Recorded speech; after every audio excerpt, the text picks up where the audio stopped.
Men and women are made of flesh and blood. Not all the dust of the heart can put out the flame of love and desire.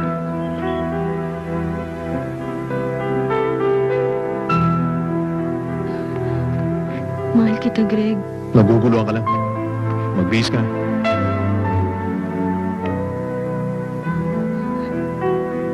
Ganyan na ba kababa ang tingin mo sa sarili mo?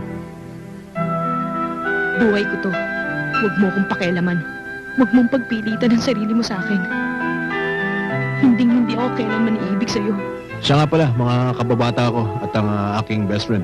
Si Ronel at si Elena. Dating taga-Kasulya. Ay, ang ganda pala ng mapapangasawa ng best friend ko. Nako, hindi lang maganda. Masipag pa. Mahirap ang puro trabaho. Baka naman may beach dito. Only one house grows this kind of thing in Casa Verde.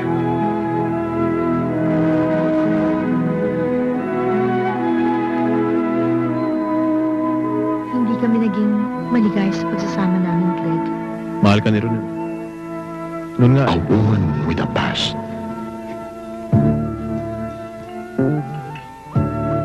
A woman with no future. Pwede ba, Mira? Huwag mo na akong tuksuin. Hindi naman kita pwedeng mahalin eh. Baka pwede pa tayo magsimula muli. Nasaktan ako, Greg. Buong buhay ko binigay ko sa'yo.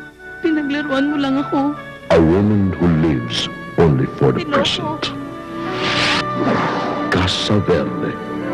Inés Veneracion, Tonton Gutierrez, Roy Rodrigo, Jeffrey Gonzalez, and Alisa Alvarez. Ida Manzano. Gusto ko yatang subukang mga bayo. O sige, tuturuan kita pero iangkas muna kita ngayon. Hindi kaya nakakatakot? May gusto kay Greg yung babaeng yun, no? May asawa na siya. Di na siya nahiya sa ginagawa niya. Nagsiselos ka lang. Oo na. Nagsiselos nga ako. Casa Verde. But a house is not a home.